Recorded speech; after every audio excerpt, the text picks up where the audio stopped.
नमस्कार मित्रांनो, मी संजय. आपल्या मराठी चॅनलमध्ये आपलं स्वागत आहे.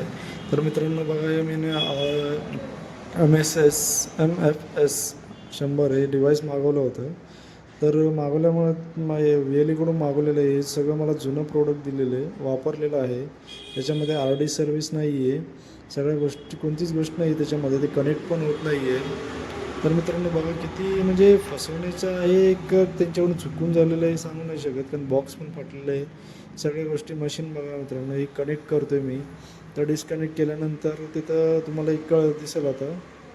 हे कनेक्ट केलेलं आहे मित्रांनो. इथं लाईट लागलेली नाही आहे. हा डिव्हाइस आहे. तर मित्रांनो इथं बघा की RD सर्व्हिस सबस्क्रिप्शन एक्सपायर्ड म्हणून दाखवते. म्हणजे आज परचेस केलं, मला आज डिव्हाइस मिळाले, तरी पण हे RD सर्व्हिस एक्सपायर असं कसं दाखवायला लागले. म्हणजे डिव्हाइस कनेक्ट पण होत नाही आहे. म्हणजे VLE बाजारामधून प्रोडक्ट घेणं, एकतर उशिरा देतात. प्रोडक्ट यायला एवढा उशीर लावतात. उशीर येऊन पण असले जे बंद पडलेले प्रोडक्ट द्यायला लागलेत. मग कसं नेक्स्ट टाईम कसं मागवायचं इथून मित्रांनो बघा. तुम्ही मागवताना एकदा काळजीपूर्वक मागवा मित्रांनो.